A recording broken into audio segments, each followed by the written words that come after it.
Call to order the regular board meeting of January 8th, 2018 at 7 p.m. The Pledge of Allegiance tonight. The colors will be presented by the Anchor Bay Junior Air Force ROTC. Please rise. Calling order. 10 up. Carry colors. Forward. March.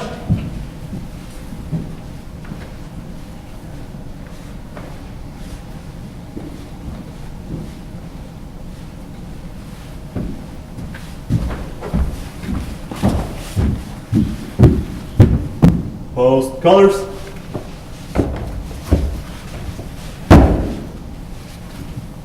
Present arms.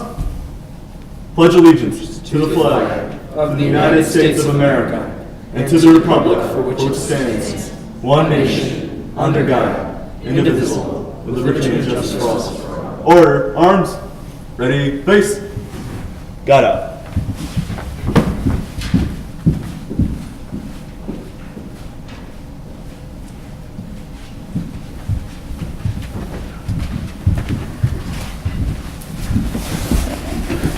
Thank you. Clerk Berry, please call the roll. Supervisor Akavetti. Here. Treasurer LaFata. Here. Trustee Anderson. Here. Trustee Joseph. Here. Trustee Demink. Here. Trustee Vosberg. Here. Clerk Berry is here. All members are present. There are no presentations. Department reports, if there are any. Seeing none, item number 5 is the consent agenda. All items under the consent agenda are considered routine by the board and will be enacted in one motion. There's no separate discussion of these items. If discussion of any item is required by a board member, it will be removed from the consent agenda and considered separately. Public comments on the consent agenda are permitted. The consent agenda tonight includes approval of the minutes of the regular board meeting of December 18th, approval of the agenda with the addendum, and approval of the payment of bills as submitted by the Finance Department. Mr. Supervisor, I'd like to make a motion to approve the consent agenda as presented. Motion by Clerk Berry. Support by Trustee Demink. Discussion. Clerk Berry, please call the roll. Clerk Berry, aye. Trustee Demink. Aye. Trustee Anderson. Aye. Trustee Joseph. Aye. Trustee Vosberg. Aye. Treasurer LaFata. Aye. Supervisor Akavetti. Aye. The consent agenda is adopted. Item 6, public hearing. We do have a public hearing tonight. 6A, to hear the comments concerning community development and housing needs, CDBG grants, as required by the Housing and Community Development Act of 1974 as amended. Do I have a motion to open the public hearing? So moved. Motion by Trustee Joseph. Support by Trustee Demink. The public hearing is open at 12:02 p.m.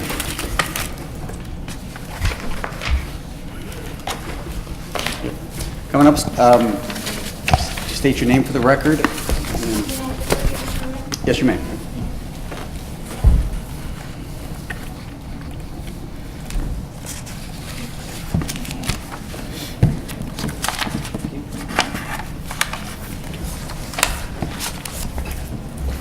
Thank you.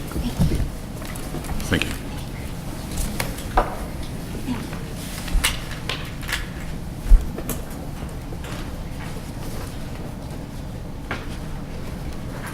My name is Jennifer Fisher, and I am the Development Director at Ways for Kids. I am here tonight as part of the CDBG program. As you know, we are a local grassroots 501c3 nonprofit organization that's located in St. Clair Shores. We provide custom-made ways to children who are experiencing cancer, and these can be children with cancer or any other disorder. All of our services are provided at no charge to the and we also do support services such as classes, counseling, social activities, field trips, and the entire family together. It's not just the kids in the program. We've been around for 15 years now, and we attribute our success to the community. People like you who come out and support our program. You give us funds, you donate care, you volunteer your time. This is how we're able to be doing the many children that we help. We help about 4,000 kids. Since we started this program in 2003. And we know we don't do the work alone. So we are here tonight to request $3,000 in CDBG funding. And we've already used a portion of the allocation you've given us for the 2018 cycle. We've already got this. So all of the money that you would say transfer will go right to the children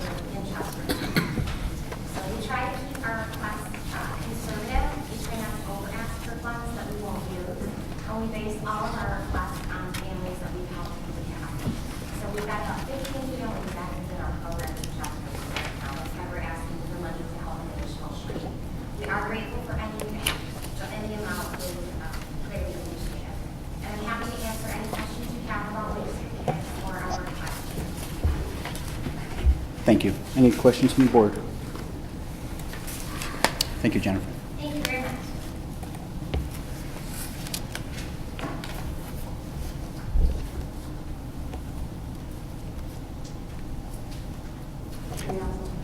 Yes.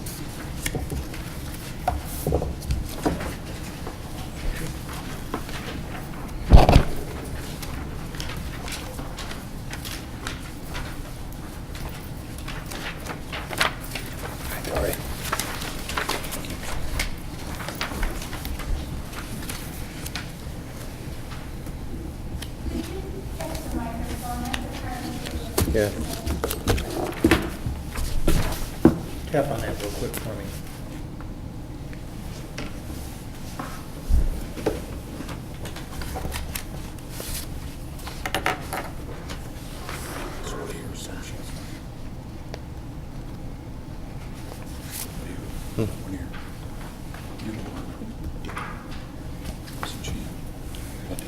Yeah. Did she just put new batteries in it, Nancy?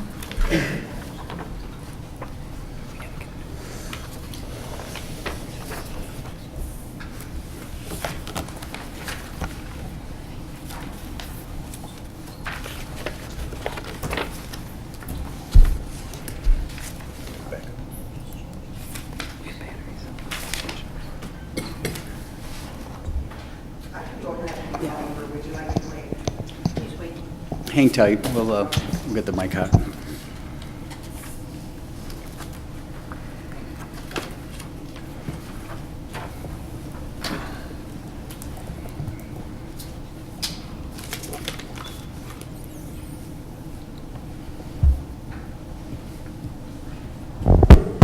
We'll be back shortly. We're experiencing technical difficulties.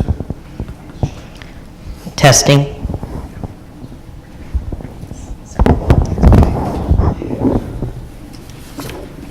Welcome. Hi, my name is Dory Vasquez Nolan, and I'm the Executive Director of Care House, the Macomb County Child Advocacy Center. Care House is located in Mount Clemens, and we are one of 35 accredited child advocacy centers currently operating in the state of Michigan, serving over 53 counties and one of over 800 in the United States. Through referrals from law enforcement and Children's Protective Services, our services are focused on child victims of sexual abuse, physical abuse, and children who may have been a witness to a violent crime. We provide services to over 800 families each year. We collaborate with all law enforcement jurisdictions in Macomb County, as well as the FBI,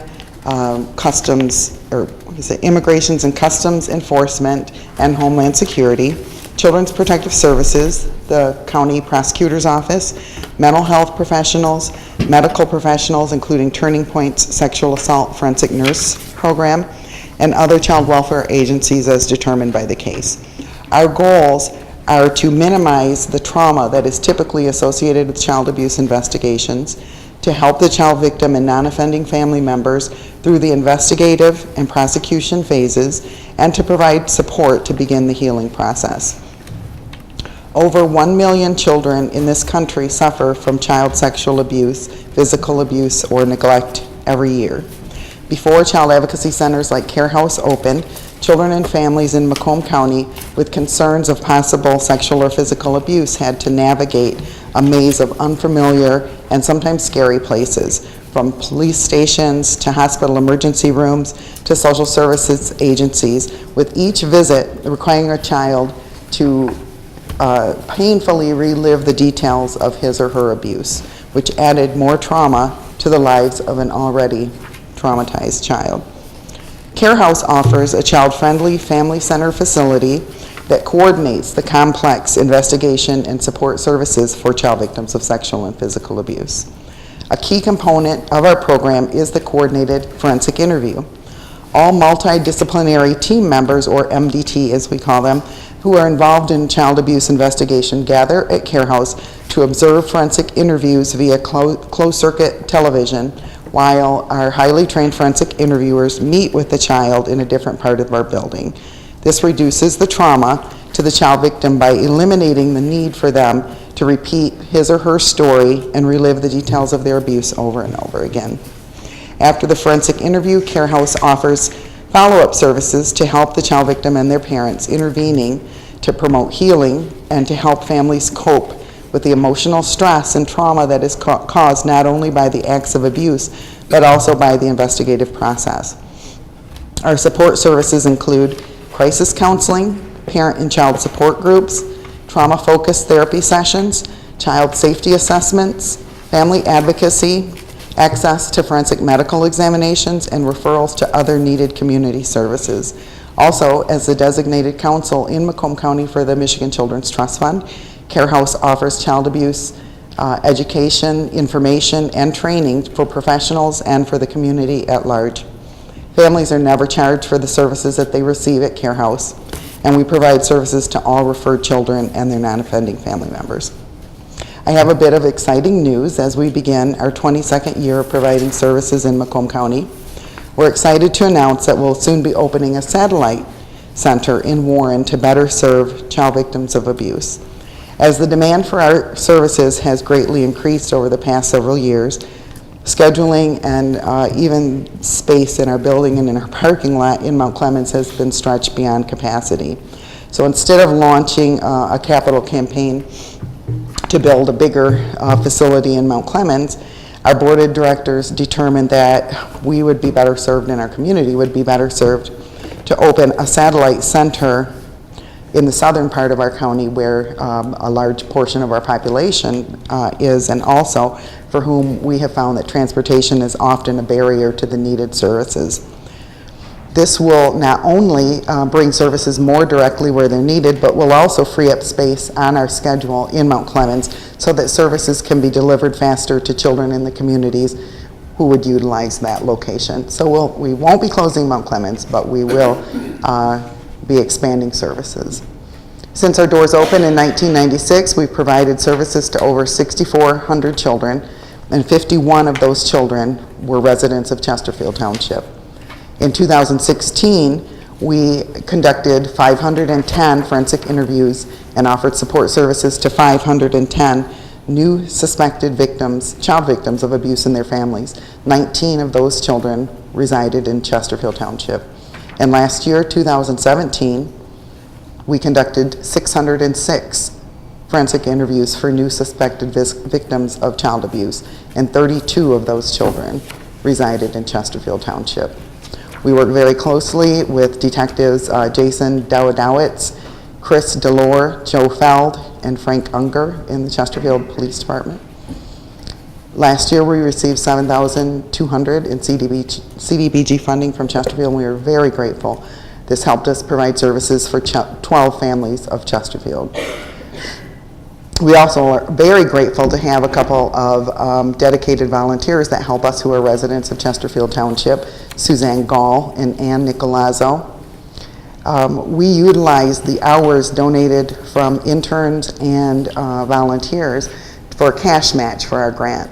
Last year, those hours that were donated by the community gave us over $90,000 in match.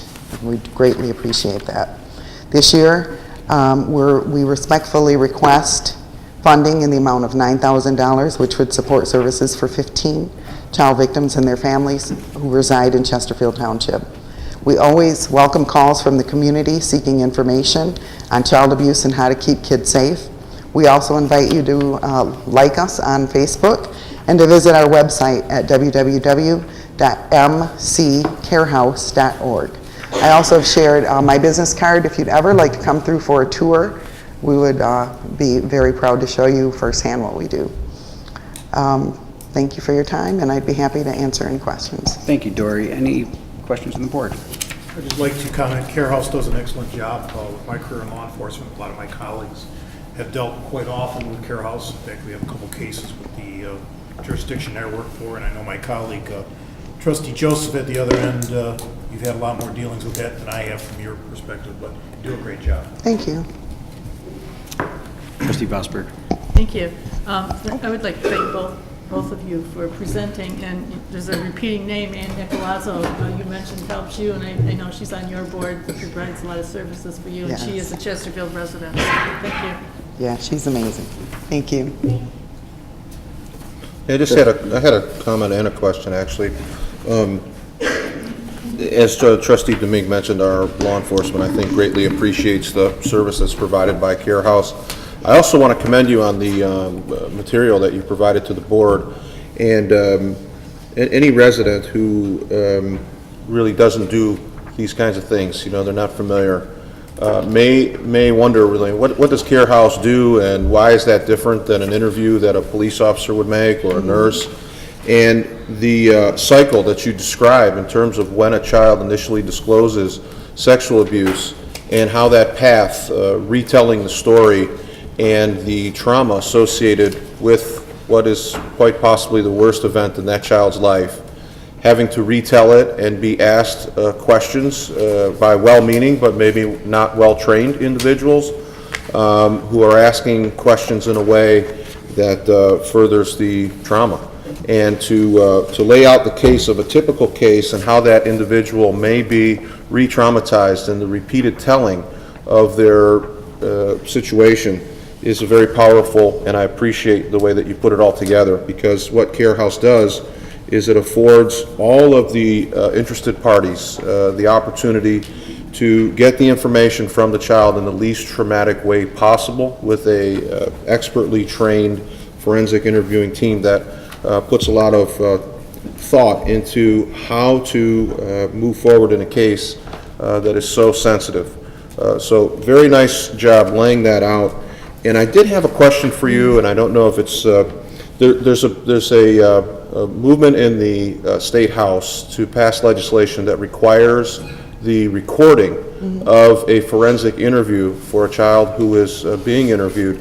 And I know that you have historically, having sat in on those interviews, the interview takes place downstairs and the team is upstairs, an opportunity to watch. Will there also, do you have the capability now to, if the bill becomes a law, to be compliant in that area? And did you have an opinion on whether or not that impacts your sort of overall theme? We do have the capability to videotape now. We videotape interviews for the FBI and other federal agencies, or if it's a courtesy interview when it's typically maybe a child who lives in Macomb County but abuse happened out of state, rather than send that child to Mississippi, which was a recent one that we had, to be interviewed down there. We'll conduct the interview and videotape it, and then send that or it's a flash drive that we'll send to the law enforcement jurisdiction down there. It's not the best equipment that we have right now. Downloading to a flash drive takes quite a bit of time, but right now it happens so infrequently that it's okay. We're hoping that if that legislation passes, that funding may come with it that would allow us to purchase better equipment to be able to crank out DVDs or flash drives a lot faster than we're currently able. As far as my opinion, our state protocol that we follow does recognize videotaping as a best practice, but it is not mandated right now. They let the prosecutor in each county take the lead, and we're one of about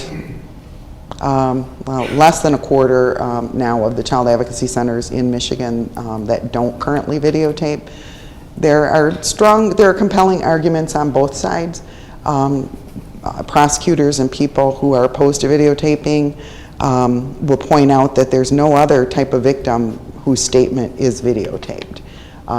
But there are so many proponents that say maybe a child isn't credible or believable, and that's why they should be videotaped. There are concerns about the protection of the electronic recording or videotape once it leaves our hands, whether or not copies are protected when they're distributed for the defense to view. Sure. There are concerns about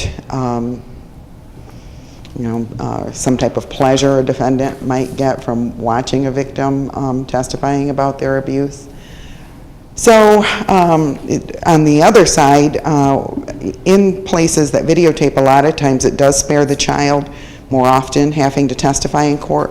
although videotapes can't be used in lieu of a child's testimony, sometimes you get more plea agreements with a videotape where it shows on film how credible a child's testimony is.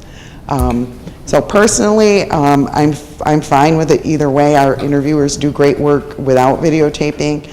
Our prosecutors are happy, and the only burden right now is that in lieu of videotaping, we have to take verbatim notes, and so we have to utilize staff and interns to do the best they can to transcribe the interviewer's questions and the child's responses.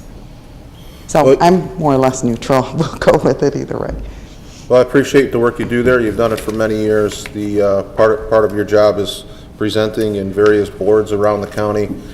You also have a number of fundraisers. Do you have anything planned currently in terms of independent fundraisers that you would use other than block grants? We have our third annual Champions for Children luncheon coming up in April. The date escapes me right now. I think it's Thursday, April 19th, if that's the corresponding date with that day of the week. It will be at Burning Tree Country Club. If you go to our website or follow us on Facebook, all of the details will be posted. We're looking forward to having an exciting keynote speaker. We haven't nailed down exactly who that will be yet. We do a golf outing in August, and then our Christmas for Kids fundraiser in late November or early December. Thank you, Dory. Thank you. Thank you so much for what you do and your presentation. Any further presentations or comments during the public hearing? Seeing no further comments, do I have a motion to close the public hearing? Motion to close the public hearing. Motion by trustee Demink, Support. support by trustee Joseph. Clerk Barry, please call the roll. Trustee Demink. Aye. Trustee Joseph. Aye. Trustee Anderson. Aye. Trustee Vosberg. Treasurer LaFata. Aye. Supervisor Akavetti. Aye. Clerk Barry, aye. Public hearing is closed at 7:22 p.m. We will be making recommendation at our next board meeting on the disbursement of the CBDG funds. Thank you so much for your presentation and taking your time to come to us and for what you do. Item number 7 is the regular agenda. 7A, approve a request for the Treasurer's Office to collect 100% of the Lance Cruz School District 2018 tax levy in the summer and adopt Resolution 2018-01. Motion to adopt Resolution 2018-01 as stated. Motion by Clerk Barry, Support. support by Trustee Vosberg. Discussion.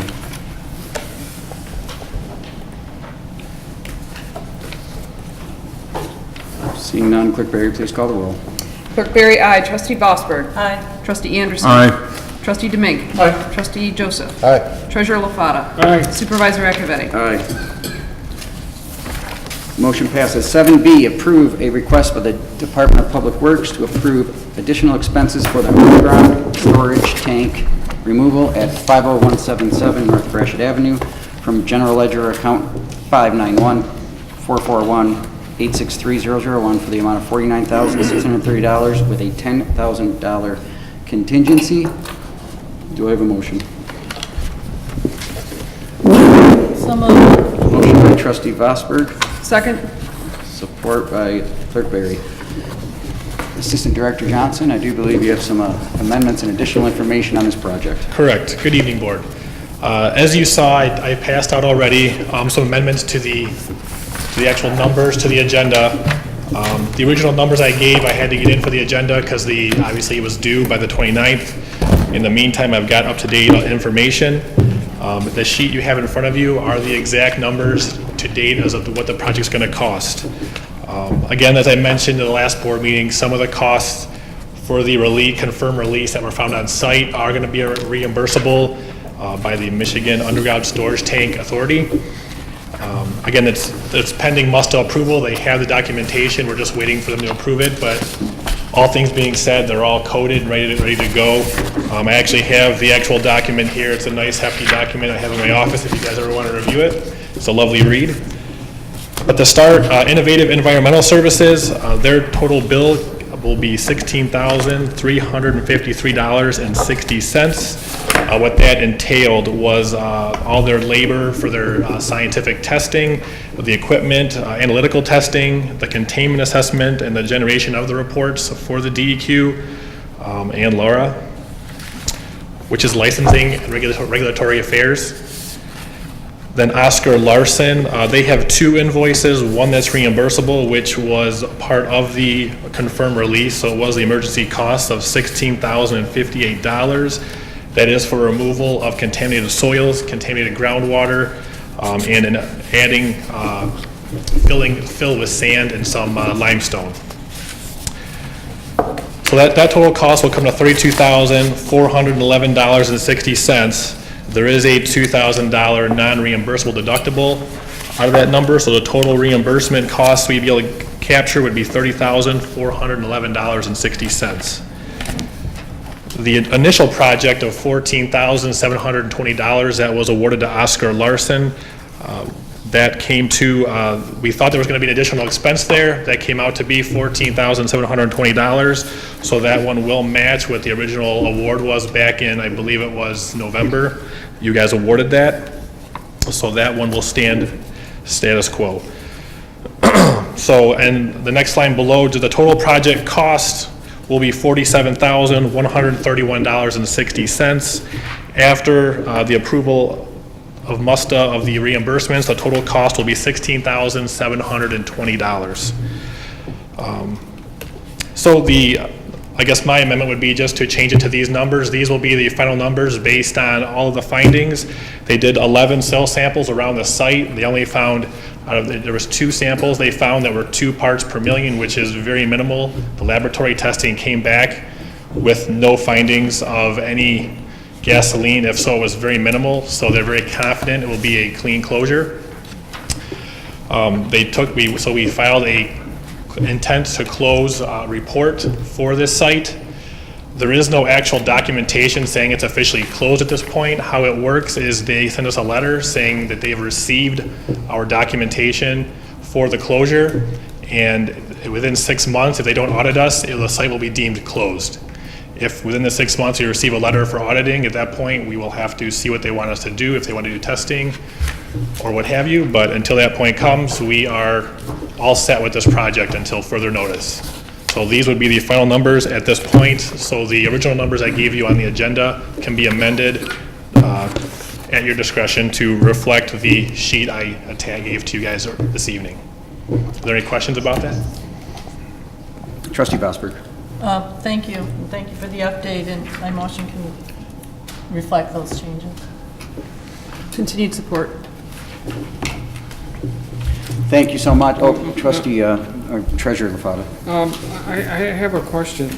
Since most of this is all done, why are we asking for a $10,000 contingency? We are not. I'm amending it to the sheet on your page and getting rid of the contingency. So that's... Yep. Okay, good. Thank you. This was a project that we started last year to decommission the 23-mile road site. The value to our community and getting rid of the liability of those underground storage tanks that have been there for decades was something of a concern of mine. Changing to a fuel card system, I think, is proving to be very efficient and effective on its own. And it sounds like we are well on our way to having a clean site that can continue to be ready for market or reuse, however it is. So thank you so much for your work. Any comments from the public? Motion by Trustee Bosberg, support by Clerk Berry to approve the request by the DPW as amended by Assistant Director Johnson. Clerk Berry, please call the roll. Trustee Bosberg. Aye. Clerk Berry, aye. Trustee Anderson. Aye. Trustee Joseph. Aye. Trustee Domingue. Aye. Treasurer LaFata. Aye. Supervisor Akavetti. Aye. Motion passes. 7D. Actually 7C. Approve a request by the DPW to approve Anderson, Eckstein, and Westrick to complete a water system asset management plan from general ledger account 591-542-801-000 for a cost of $7,300. I'll make a motion to approve as stated. Support. Motion by Supervisor Akavetti, support by Clerk Berry. Director Coddington. Good evening, board members. Happy New Year, and I hope you all had a nice holiday. I'm going to briefly go over what the water asset management plan covers, and just let y'all know that it is mandatory for all water utilities in the state of Michigan to have this management plan done. So there's basically five areas of the plan. There's a summary detailing our system used to maintain an inventory of our assets. We will work with the township engineers on this at AEW. Our GIS that we're getting done also is included in this portion to help us with the asset management. Number 2 is like a summary describing the method used to assess the criticality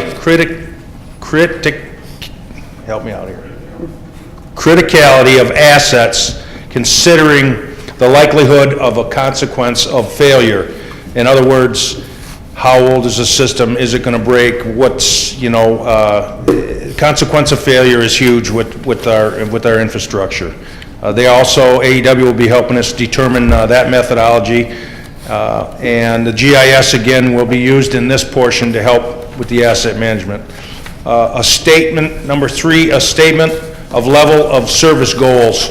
So what this determines is the impact, if there is a failure, what the impact would be on residents and businesses and stuff like that. Also, me and Kev will be working with the engineers on this part.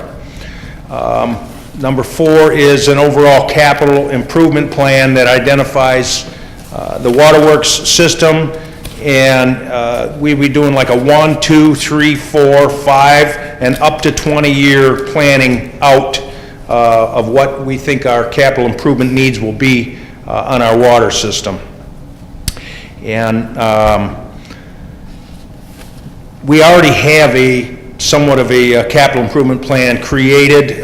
We did put that through with the budget, so you guys have a little bit of an idea what we're looking for in the near future with our capital improvements on the water system. And number 5 of this, it's a summary detailing the funding structure and rate methodology that proves sufficient resources to implement the asset management program. They want to know if there's a funding gap that needs to be covered, and we're not in that position. We are comfortable right now with our funding and everything like that. So with that kind of basically covering it, I'll be glad to answer questions if I can. Questions from the board?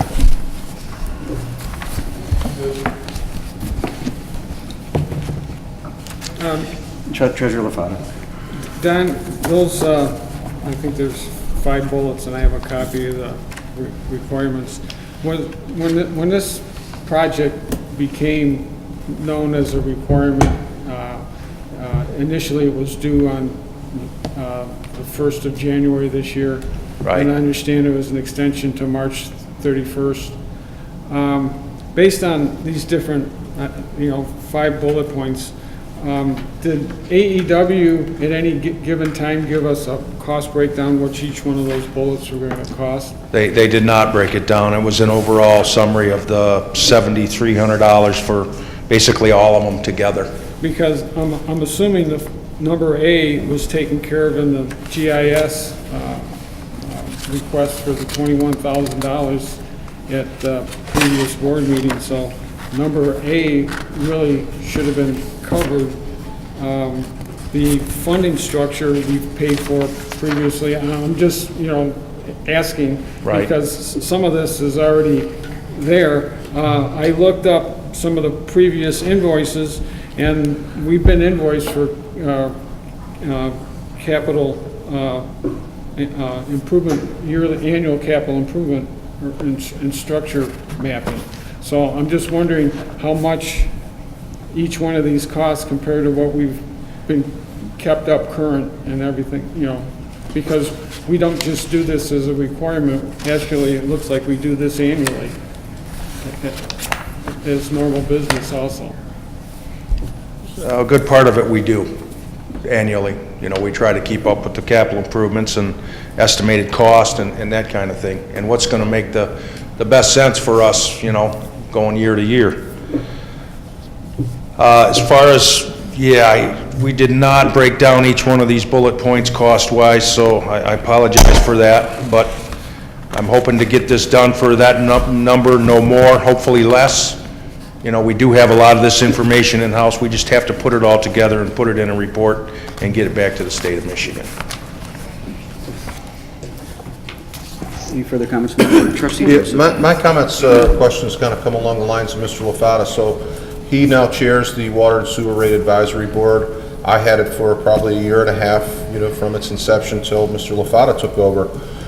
Capital improvements and a lot of this work was done in concert with sort of the SAW grant. There were a lot of things that were looked at in terms of critical projects, that were, I think we tiered it out. I think you tiered it out level 1 through 5 in terms of what would require immediate work and so forth.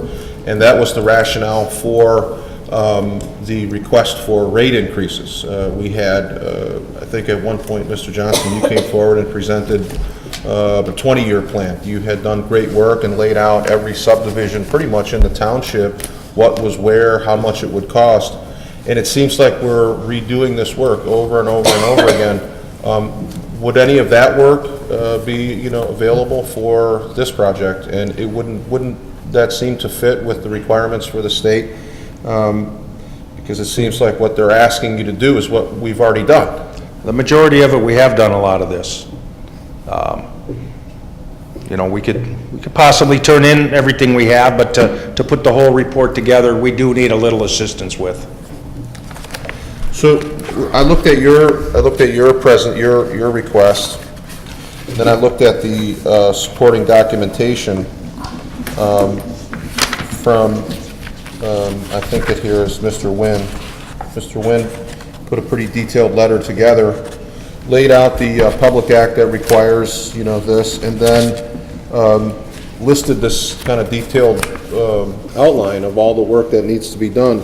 And it seems to be presented as if it's a novel, new sort of thing. If it's a what? That it's new, that it's a sort of a novel thing here. And I'm wondering, as the township engineer, having been compensated for a lot of this work, why did they not outline, this has already been done, that's already been done, we can utilize this, why do we get this very detailed,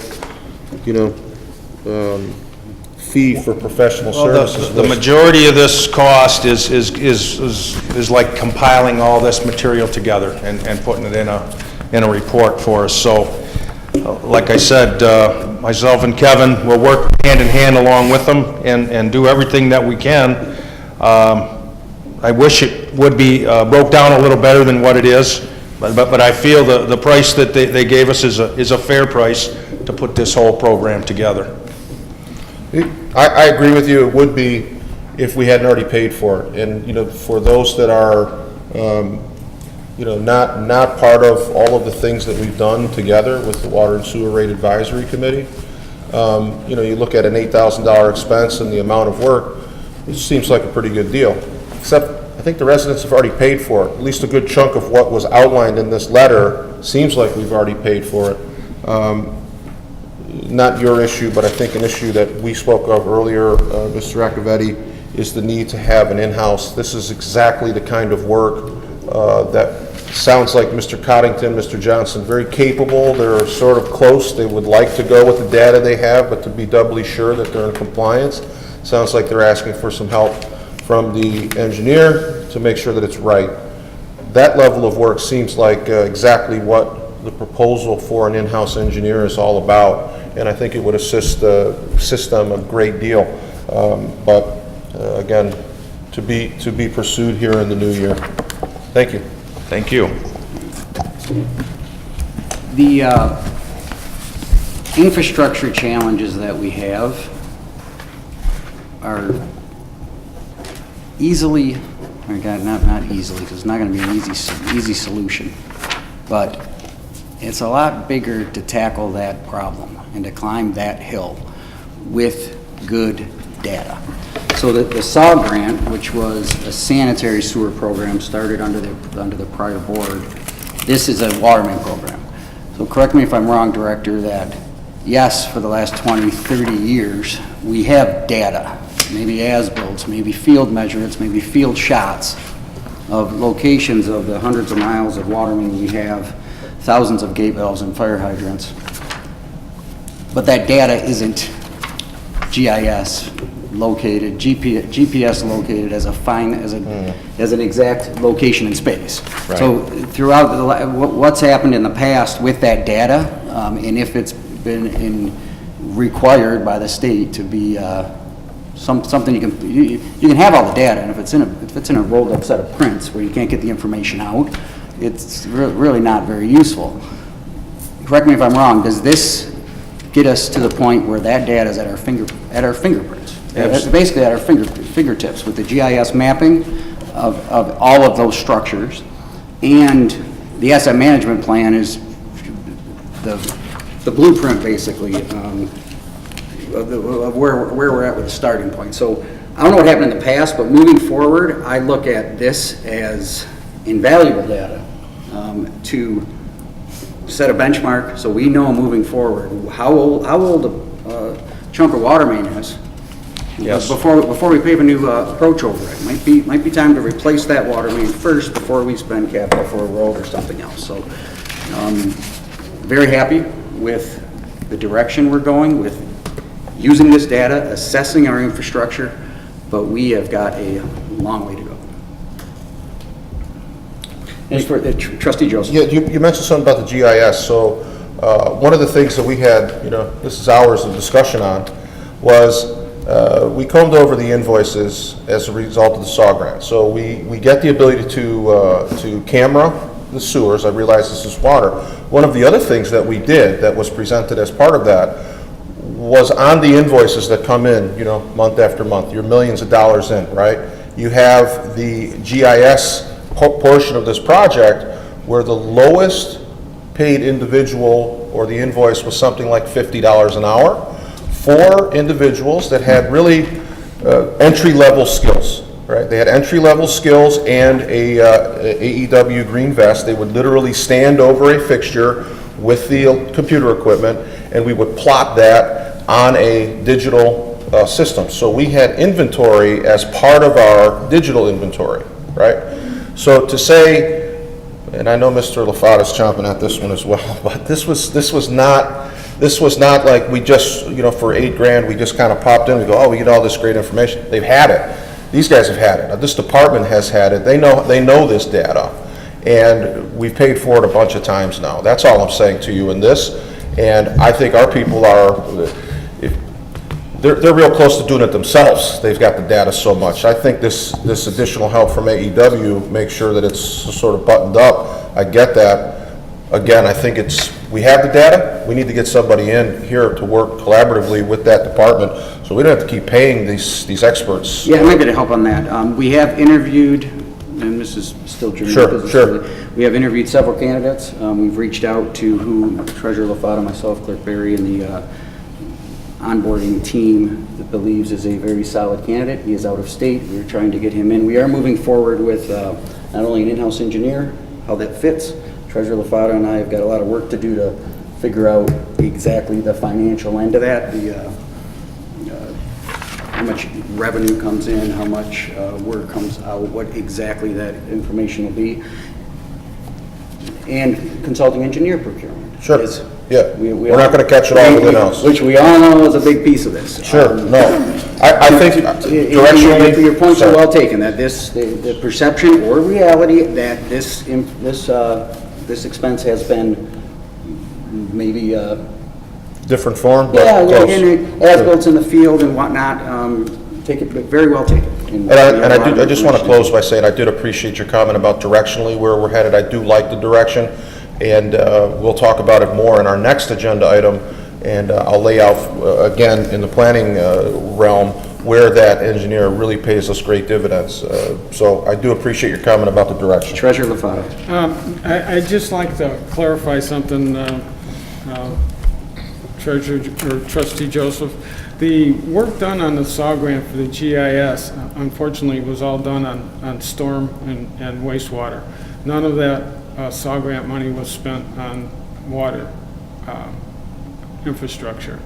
So the only thing that came out of the SAW grant that affects this is the study for the water and sewer rates. That's the only thing that is part of this puzzle right now that came out of the SAW grant. I just wanted to clarify that. But we've had in the past, and it seems like it's a regular part of business, to do water main mapping. I mean, that's a thing that I've seen invoices for over the years that have been pretty much consistent. It's going to be a wonderful tool when it's finished, and it's getting close. But the other thing too, and I still want to be accurate and clarify it, GIS it is not required by the Michigan Department of Environmental Quality to have, to use as the asset management plan. It could be, as Supervisor Accavetti stated, it could be a map, it could be a software. It doesn't have to be a GIS program. There's other acceptable methods. Thank you. Any further comments from the board or from the public? Motion by Supervisor Accavetti, support by Clerk Berry to approve the request by the DPW to approve Anderson Extended Westrick to complete a water system asset management plan from General Ledger 591-542-801.000 for a cost of $7,300. Clerk Berry, please call the roll. Supervisor Accavetti? Aye. Clerk Berry, aye. Trustee Anderson? No. Trustee Joseph? No. Trustee Demink? Aye. Trustee Vosper? Aye. Treasurer LaFata? Aye.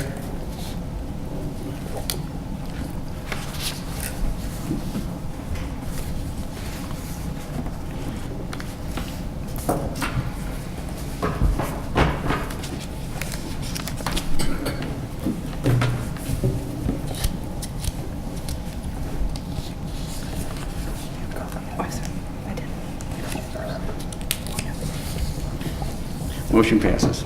Thank you. 7D, consider the Planning Commission's recommendation for Bay Commons LLC, Morelli Custom Homes, PUD 2017-17, single-family site condominiums consisting of 29 lots, parcel numbers 0928-326, 007, 008, and 009. Do I have a motion? Mr. Supervisor, I'd make a motion to approve.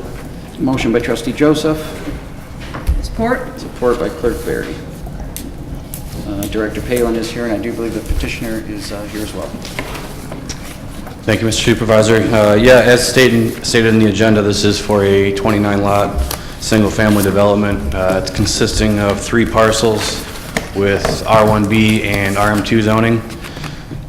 While the reason for the PUD is for smaller lots than what is typically permitted in the township, it is overall less dense than what would typically be permitted in multifamily, which half it is owned. So the Planning Commission, for that reason, is recommending approval. There is a PUD agreement draft in front of you. Mr. Siebert, I believe, has reviewed and met with the applicant's attorney and made some minor changes and got it cleaned up. So with that, Planning Commission is recommending approval.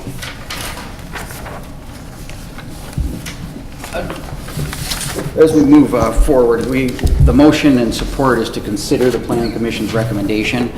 There has been some back and forth between the petitioner and our township attorney on the second piece of this, which is the planned unit development agreement. And I would ask at the end of this discussion that the motion be amended, if this is approved, to authorize the township supervisor to sign this agreement after our township attorney, Bob Siebert, agrees to that with the petition. Mr. Supervisor, my understanding is that the changes that are required or brought by Mr. Siebert have been presented to the petitioner, that there was no preliminary objection to anything, and it's just a matter of making sure that it is, right and proper. So I would go ahead and amend the motion to ask for approval of the Planning Commission's recommendation for the Bayside condominiums, conditional on and authorizing the supervisor to sign that agreement on behalf of the board once Attorney Siebert has worked out all applicable PUD requirements. Amended motion by trustee Joseph. Continued support. Continued support by clerk Barry. Discussion. Just like trustee Joseph. Sorry. David, you were on planning, and from the looks of reading, this was a unanimous proposal. Was there a lot of back and forth going on to get this worked out the way it worked to the best of the township and the surrounding residents? Yeah, I appreciate the question on a couple of levels. The answer is yes, there was a lot of back and forth. Particularly Mr. Morelli's initial plan, when he originally came in, was a request for zoning change. And there was a request for considerably more units in that area. And the residents that came forward made a number of concerns known to the petitioner. Things like traffic, things like impact in the area, consistency with the master plan. There, of course, were residents who would like that property to remain, where rabbits and squirrels can be fed from their location and so forth. But there were a number of very legitimate concerns that residents brought during the public hearing. The initial plans were modified, and so Mr. Morelli and his team went back to the drawing board and then resubmitted to the Planning Commission the plans that in essence you have in front of you now, which is a very scaled down from the original. A number of the residents who were in attendance during the initial public hearing came back and thanked Mr. Morelli and his team for being aware of their concerns and expressed real pleasure in the modified plan, in the resubmitted plan. The Planning Commission then went through the particulars with the PUD, because there are some sort of tweaks that need to happen in order to make this fit with that parcel that are unique. So I'm glad that Mr. Siebert, as he always does, goes over this and makes sure that we don't have any problems going down when ground is broken in the spring, I assume, or shortly thereafter. So all the way around, it's seen as an excellent project. I would just like to point out, sorry. No, thank you. I would just like to point out an additional area as this was making its way through. So in order to get a project through, you make the presentation to planning. If there are issues involving ZBA, in this case we have the PUD, so a lot of that is taken care of with that transaction. But there's a process for these developers, and it's difficult. I mean, it is really difficult because you bring the project forward. If there's something that needs to go to ZBA, it was like, well, we're gonna send it over to ZBA because we can't do anything with it until they do their piece. And then you go back to the engineer, and then you get back on the ZBA, and then ZBA sees it, and you go back to planning. So we went through this for months and months. Well, I didn't. You did. Mr. Morelli and his team, they go through this for months and months. They come back with a plan, and the residents go, thank you. They were thanked repeatedly through the meeting. And then we can't vote on it. We can't vote on it because the ordinance says that this guy's third or fourth trip before the planning now is technically a pre-planning consideration. And so they present it, and they address absolutely every concern from the previous 3 meetings.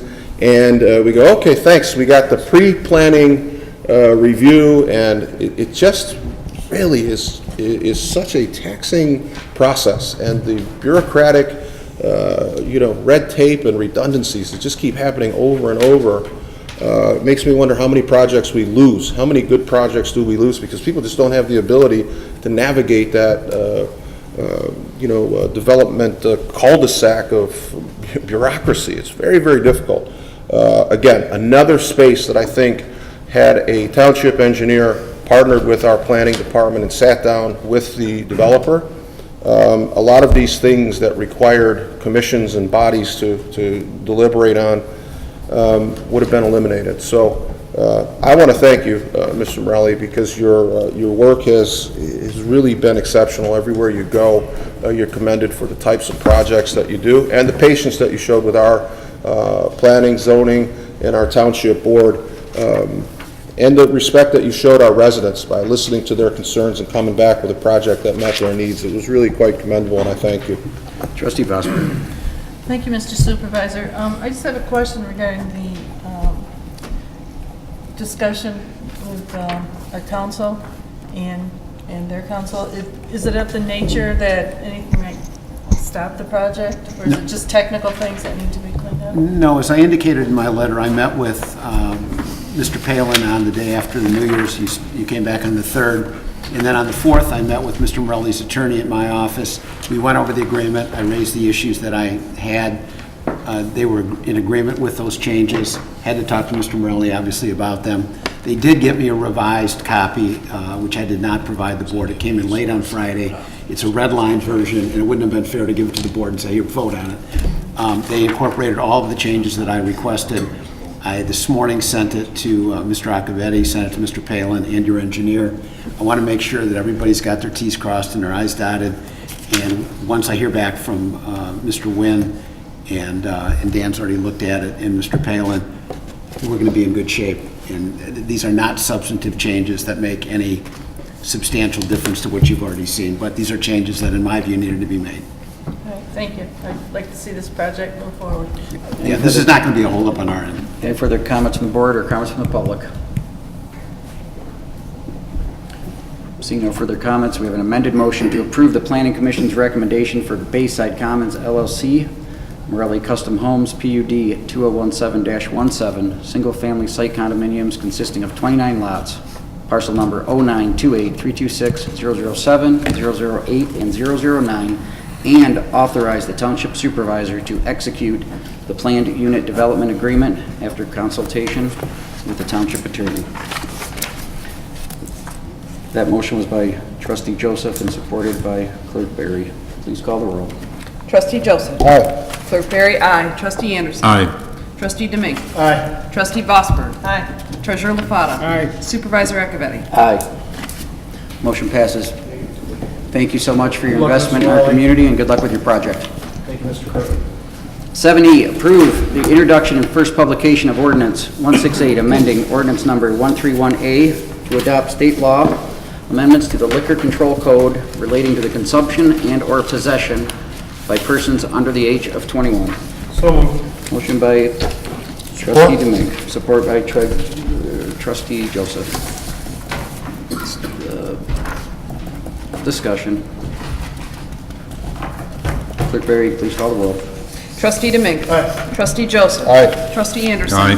Trustee Vosper. Aye. Treasurer Lafata. Aye. Supervisor Accavetti. Aye. Clerk Barry, aye. Motion passes. 7A, approve of the recommendation by the Supervisor's Department to appoint board liaisons to various township boards and commissions. I'll make a motion to approve as stated. Support. Motion by Supervisor Accavetti, support by Trustee Joseph. Discussion, these are the exact same assignments as last year for the non-statutory boards, as detailed. Any discussion? Clerk Barry, please call the roll. Supervisor Accavetti. Aye. Trustee Joseph. Aye. Trustee Anderson. Aye. Trustee Domingue. Aye. Trustee Vosper. Aye. Treasurer Lafata. Aye. Clerk Barry, aye. Motion passes. 8B, approve consideration of an employment agreement with for the Township Assessor Dean Babb. I'll make a motion to approve as stated. Support. Motion by Supervisor Accavetti, support by Trustee Vosper. Discussion. This is a two-year extension to Assessor Babb's current contract. He has been a contract employee, a non-CBA employee for several years, and his contract expired at the end of last year, and this extends it for 2 years. Any discussion from the board? Mr. Supervisor, there's no, are there any notable changes to the agreement, or is it strictly an extension of what was there before? There are some changes, and Director Herpich can outline them. Bear in mind. The changes to the contract are mainly the date and time frame. The one other probably substantial change is the change to the separation arrangement.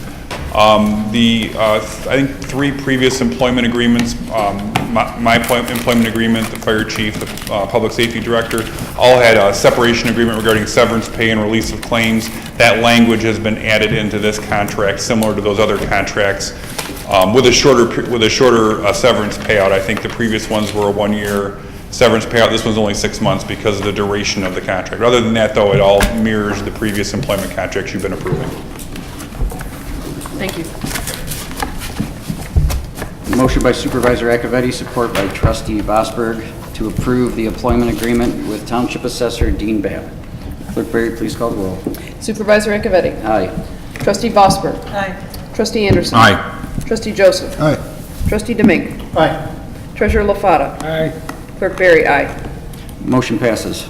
Item number 9 is public comments. Please, if you wish to address the board, state your name and address for the record and limit your comments to 5 minutes.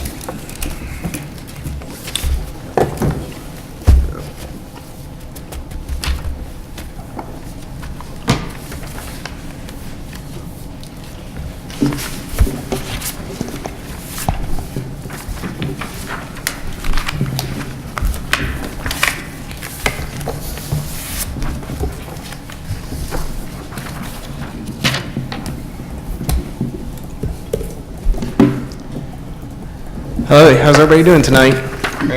Good. You know me now. I promise I'm not going to be up here every single time we go up here. But first, I want to say Happy New Year again. Hopefully, everybody took my advice from last time. What I wanted to address tonight was an article I'd read a couple of months ago, and I've seen several follow-up articles more recently, especially in regards to the new year. And today, I actually witnessed it. I went up to Birchwood Mall in Port Huron, and you could see it as a dying mall easily. I walked in there and brand new signs saying that the Macy's up there was closing, and you could see the JCPenney was about to be closed as well. You'd see all these stores start to look like they were on the chopping block. And what the article I had read for in the follow-up articles of the past few months has been dealing with a thing called the Great Retail Apocalypse. And it may just be a term used by the media to, you know, obviously get views and ratings, but it is something very disturbing that over the past couple decades, there has been a massive buildup with the suburbanization of urban areas. There had been a massive buildup of retail, and now some of that may be crumbling down. Many years when there were large closings, even during the last recession, we usually were able to have more store openings than store closings. But last year, there were 3,000 store openings and 6,000 nationwide closed. This year, the projected number of store closings in the retail industry will be 12,000. Now, I do have great confidence in this township, and I think we are all very blessed to be in this prosperous time right now. We are attracting big name retailers. We just got the Cabela's. We have a very booming retail areas within our township, particularly in 23 and Gratiot. And while we should be prideful of that, it is important that we also look toward the future and say, worst comes to worst. Is there a plan to deal with something that could result in the loss of a third or even half of all retail within the township? I don't think that's going to happen. I actually do think we're well shielded within our township, but there are some concerns, especially when you look at 23 and Gratiot, where we see all of these new shops being built up. I mean, in the past few weeks, I've seen a Panda Express go up. I've seen a bunch of other little shops and restaurants. Yet, if you're familiar with the restaurants and stores past, you'll also know that in the Target Plaza, Outback Steakhouse is still vacant after more than half a decade. Same with Hollywood Video. How long did it take to replace Farmer Jack? How long did it get to replace KB Toy Works? How long did it get to replace all these things with these new amenities? And what was the effect that happened after Kmart had closed? It is important to note that we do always get a replenishment of retail out here, but there are still empty areas. Many in the cases, if you look at the storefronts along next door to JCPenney, they were never occupied ever since the construction of that plaza, which was well over a decade ago. remained vacant ever since. And that does come at eventually a price. And actually I should say when the next recession hits, retail will face the largest hit toward any of that. And it's not just in the fact that losing stores that we may like, it will also mean losing several hundred jobs. This township is well protected against something like that, but it also means that the surrounding areas might not be. That may benefit us in the long run, but overall it is something I hope everyone is prepared, at least in being warned at least. Can we create a worst case scenario plan in dealing with the coming retail apocalypse? Thank you very much. Thank you, Staff Sergeant. Any additional public comment? Seeing no further public comment, I'll bring it up to the board. Trustee Anderson, we'll start with you tonight. Thank you, sir. Again, tonight we saw during our discussions, we saw the desirability of having a professional engineer at the township level to conduct the township's business. And Mr. Ecobetti, you state that that's an ongoing process to look for that, and I hope that continues. With that being that things are happening later tonight, I'll wish everyone a happy new year, and thank you. Trustee Joseph. Thank you. Appreciate Staff Sergeant your comments. Again, you always seem to bring something interesting to the podium, and the issue involving retail and the township's dependence on retail really is a function, I think, in part of the master plan. So the master plan sort of lays out what is generally seen at the time of the creation, a good mix of retail, residential, and sort of zones the township in accordance with the vision. And the vision, of course, is heavily dependent on those who would bring an entrepreneurial spirit to a particular parcel. So I know, and I'm sure other board members get this question all the time. Why would so-and-so want to build that there when there's an empty space over there? And when you see that the challenges associated with retrofitting an existing parcel and the cost associated and maybe even the location and so forth, it's really up to the property owner and the developer, what goes in. I will say that I think we're in a much better position when we develop, and we are booming. I mean, there are some really exciting things happening when we go forward and we develop intelligently. So when we bring along the infrastructure that's required to support a business, we give that business a greater opportunity to be successful. And a lot of things that I've discovered since being on the board is things that you just don't see when you're not immersed in it, and specifically just simple things like the power grid, infrastructure. So we have this massive development. I think just before the holidays, Trustee Anderson and I met the supervisor out at the site, Story Point, the development that's going in on Gratiot. And, prior to my involvement with the board, I would have just drove by that site like everybody else and saw all the heavy equipment out there and thought, oh, good, there's something going on there. When you get out and you walk that property and you see, that you have excavating equipment that's going 30 feet into the earth to put sanitary sewer and water and the infrastructure that needs to go in to support that business. And I remember asking the supervisor, what does this is his area, this is what he does, and I say, what are you looking at ballpark just to put this in? And you're ballparking it, but you got a $500,000 investment under the ground. Nobody ever sees it, and if you do, you got problems, right? But you just don't see that. We're fortunate enough to bring a development in that can withstand a $500,000 investment just to start, just to get it going. And so then you start to ask questions about, as we move forward with new development, bringing in water and sewer to the north end of township in order to create an environment for growth. And that's the smart, intelligent way to go because these businesses then have, they hit the ground running. Also taking a look at the south end of our township and making sure that the development that's going in there doesn't create problems for residents that are worried about power and whether or not there's adequate power to facilitate new businesses and keep me in the, with lights on. It's not good that the township, the must-have piece of equipment in the township is a portable generator. Those are difficult times, and it's an indicator that you really need to be mindful of how we're developing. So certainly you're right.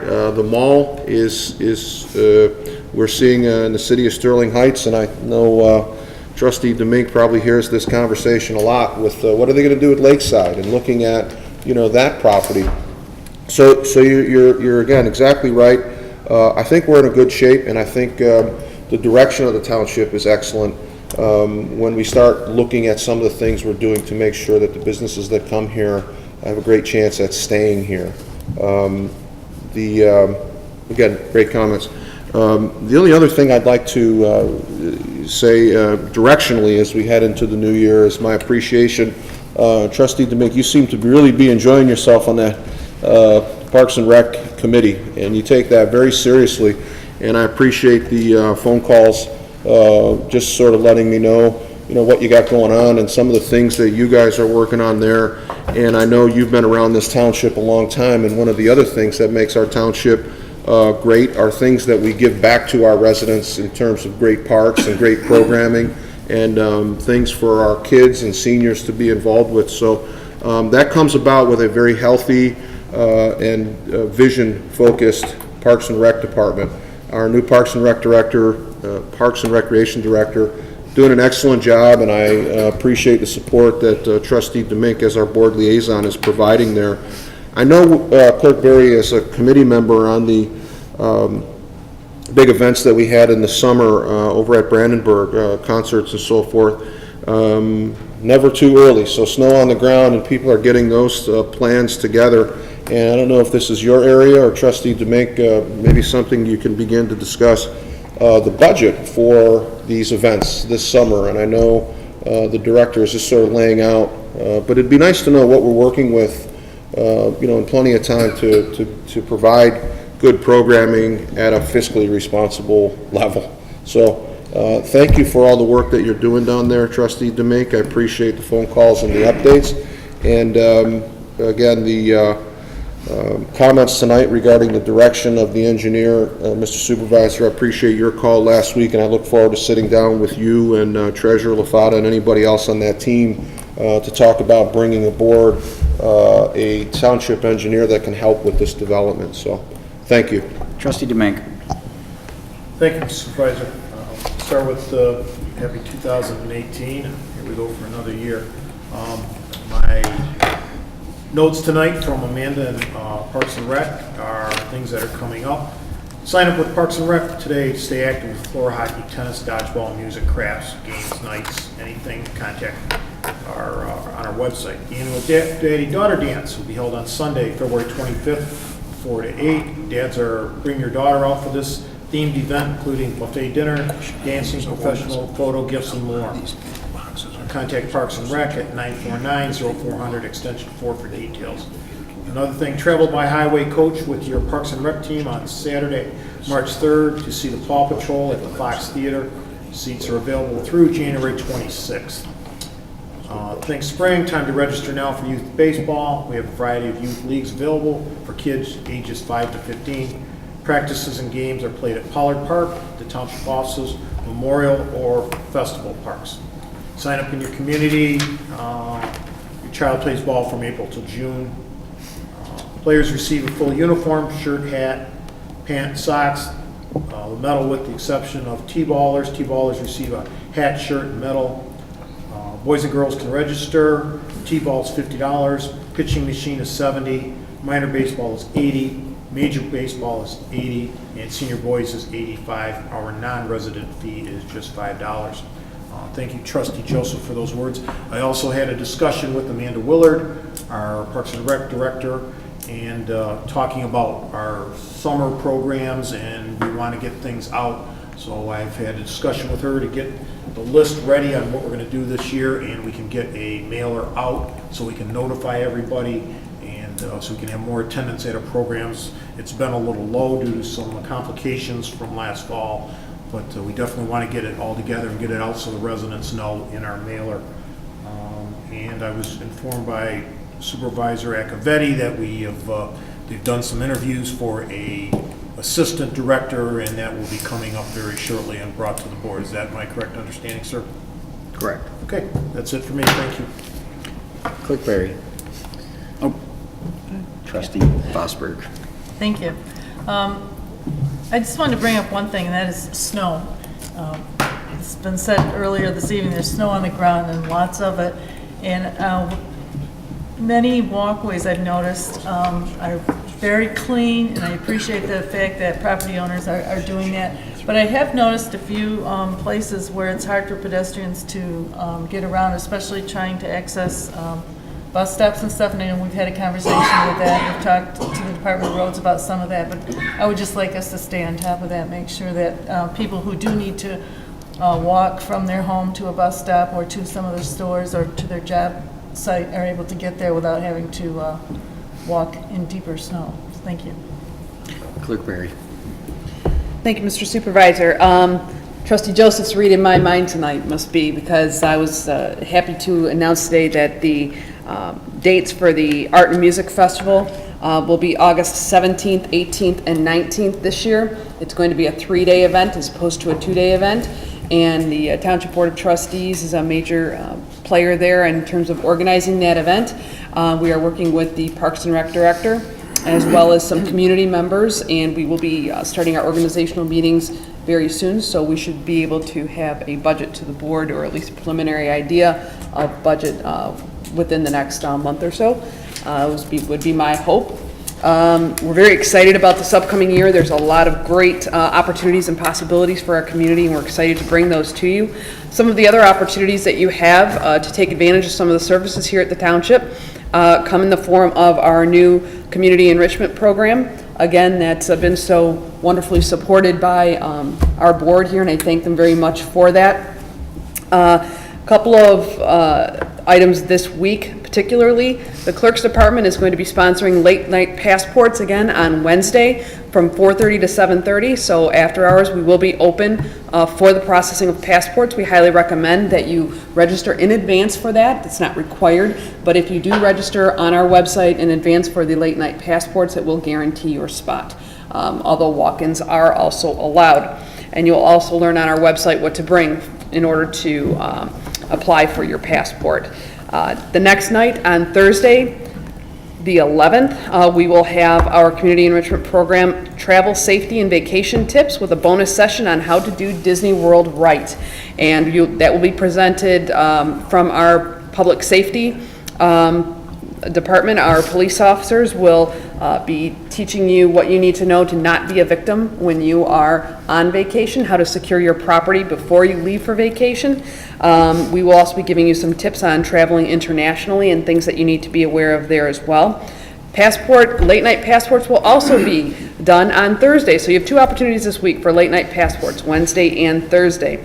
Thursday's a great night to come because you'll also learn a lot of great information, and you will also learn from Disney experts the best way to make the most out of your Disney vacation. A lot of people in the township, that is often a once-in-a-lifetime trip, and it's not cheap, so we'd like to help you make the most of that. So that's another service that we offer to you. Upcoming community enrichment programs this month also include fraud and scam awareness. That is next week. Again, our police officers will be teaching you how to avoid being the victim of a fraud or consumer fraud or scam, as well as if you are a victim, what do you need to do? How can we help you? And our police officers are very well versed in that, and they will be able to assist you if you find yourself a victim of a consumer fraud or scam. And lastly, for this month, on the 25th, I'm so glad that our new friend and speaker here that we see at our public comments mentioned a lot about retail. Would you like to start a new business? Have you always wanted to own a business? We encourage you to do it here in Chesterfield Township, and we have a program designed especially for you or anyone you know who would like to build or expand a business here in Chesterfield Township. On the 25th of January, the Community Enrichment Program that we are presenting is how to start your own small business from concept all the way to opening the doors. And whether that is a brick and mortar store we'd love for you to locate here in Chesterfield, or if that's a virtual online store. We have specialists and experts coming in from the Small Business Association, from the Macomb County Economic Development, who will assist you in what you need to do. Also, we hope to have some input as well for you from our planning and our community development, or excuse me, community planning and building departments to tell you what's required as far as permitting if you want to open a business here in Chesterfield. So everything that you need to know will be available for you, and we would love to be able to help any aspiring entrepreneurs to start a business here and flourish in Chesterfield Township. Thank you. Treasurer LaFata. At the last board meeting of 217, Staff Sergeant came up and asked the board if they had any New Year's resolutions. To answer his questions, I personally, the answer would be no. I never believed in making New Year's resolutions. But I did thought, take in consideration that the question deserved an answer. Upon reading Supervisor Accavetti's article in The Voice, Growth to Continue in 2018, there was mention of the Public Safety Department. I did make some comments to the Chesterfield residents prior to the November 16th election and after the election that led into the new year of 2017 about making a commitment to fund the police department and fair and equitable rates for the residents. It seems like both of those got resolved on the same night.